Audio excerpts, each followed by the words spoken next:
The U.S. launched preemptive strikes against Houthi targets in Yemen, and a little background on that group. They're not the family-friendly organization some are making them out to be. And Iran launched attacks into Pakistan. Because at this point, why not? The more the merrier. What's going on, everyone? Let's take a look at some updates as it relates to this broader war that is spreading across the Middle East. I'm recording this at 9 a.m. Central on Wednesday, January 17th, 2024. Starting with the Houthis down in Yemen. According to U.S. Central Command, U.S. forces struck and destroyed 4 Houthi anti-ship ballistic missiles prepared to launch from Houthi-controlled areas of Yemen. U.S. officials said that the missiles were struck because they were preparing to target ships in the region, and that comes just one day after the Houthi missile struck a U.S. cargo ship in the region. So kind of reading between the lines here in what's being said and what's not being said, this now means that we, the United States and our allies, are monitoring Houthi launch locations and have assets in range to conduct those preemptive strikes when desired, which is a big change in a lot of ways. For one, it means that U.S. or allied aircraft are regularly operating very close to Yemeni airspace. We can detect, we have the technology to detect launches from a long ways away.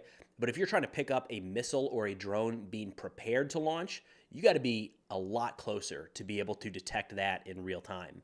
Of course, that means pushing aircraft closer to Yemeni airspace means that our aircraft are at a much higher likelihood of potentially being engaged or even shot down. On the other hand, this could be viewed as another attempt to de-escalate violence in the region. Now, bear with me here. Up until yesterday, the process had essentially been that the Houthis would just sling missiles and drones at anything that sailed by. The U.S. and our allies would issue a warning and then eventually conduct strikes against some of these Houthi targets. Yesterday, the U.S. and our allies waited for the Houthis to start to make a move, and then conducted a kinetic strike. That's a big difference. If you're the Houthis, if you're any warring party, you have to take that into consideration. It's no longer a given that you can get that missile or drone off without being hit. Now just moving those out of the silo into a launch location puts your troops and your equipment at risk of being hit by the U.S. and our allies. So I'd be surprised if this little change leads to a complete stop from the Houthis launching these attacks. But it is a pretty significant change in what to expect from the U.S. and our allies going forward. Peter Henney wrote an article with a very subtle title yesterday. The core of this is that Peter's not a hawk. He's not saying the Houthis are bad, we should go to war in Yemen at all. The opposite. He says the United States should not get involved in a conflict in Yemen, especially if that means bombing a country already experiencing a humanitarian crisis. But that does not mean the group that we would be fighting, the Houthis, are heroes. He says, again, I can't believe I have to say this, but the Houthis are not a force worthy of admiration. Let's start with their slogan, God is great. Death to the United States, death to Israel, curse the Jews, and victory for Islam. Their leader, al-Houthi, expanded on this in a recent speech where he said, Jewish people were the enemy because they, quote, are the ones who move this world, who spread corruption. Adding that Muslims will, quote, not be delivered from the evil of Jewish people except by their eradication. You don't like to hear that from any group, anywhere around the world, right? Any governing entity talking about the eradication of a people, that's bad. We shouldn't have that at all. That's the Houthis, right on their flag, right up front. He adds that the Houthis have persecuted religious minorities and imposed pretty significant restrictions on women across the country. Think Taliban-type rules, forcing them to always have a male guardian when they're out in public, banning them from a variety of public locations they just can't go to at all. They've also been accused of torture and repressing those under their control. Significant reports of widespread abduction and torture of women in Houthi-controlled territories. And according to the Human Rights Watch, they arbitrarily detain and torture political opponents. Something that Peter hits on here that I agree with is that we have this desire to want it to be, your team or my team, good guys versus bad guys, black and white for so many issues. And there's usually significant shades of gray. In this case, the Houthis have said that they are standing with the Palestinian people in solidarity with what's happening in Gaza to try to alleviate the siege and bring in humanitarian aid. So it's understandable that anybody that is pro-Palestinian would look at this and say, my team, we have the same idea here. Got it. Let's go. I would just caution, the Houthis are pretty shady in a lot of ways, have a really bad track record in terms of human rights and more. There's a lot of countries and a lot of organizations out there doing good work and supporting the Palestinian cause. That's probably better worthy of your time and admiration. Look, the Houthis it's the type of organization where, like, hitching your wagon there and saying they're on our team, they're in our corner, it might not necessarily play out positively long term. They're, again, pretty rough organization. Then turning to operations on the ground, Israel says that they eliminated Bilal Nofal, a senior Hamas commander who is responsible for interrogations of suspected spies in the southern Gaza Strip. Additionally, Israel says they located the site from which a large barrage of rockets were fired yesterday from central Gaza.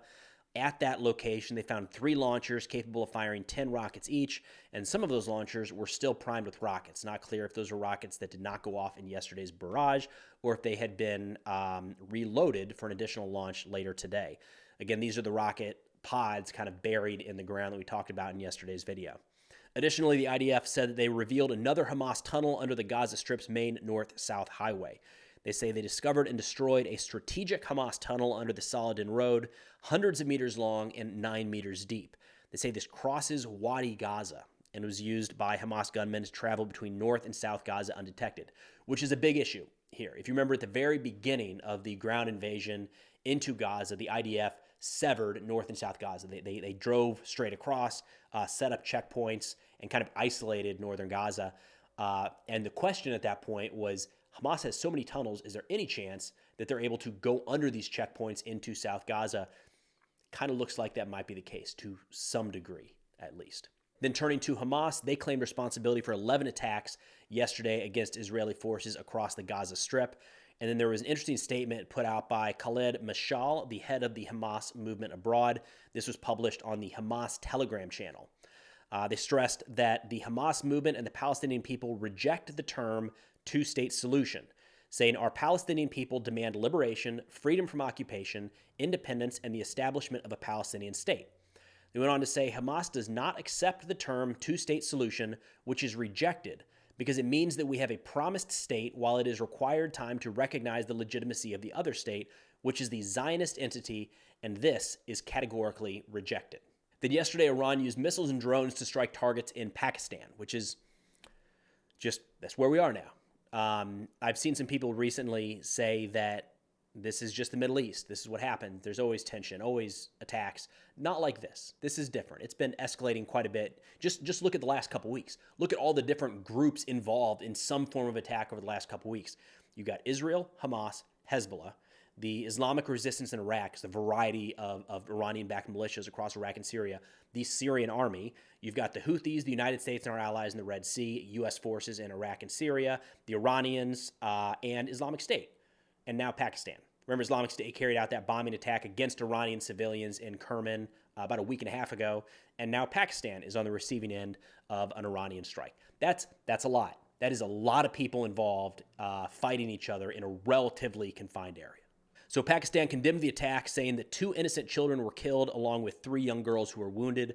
They say the consequences of this attack lie squarely with Iran.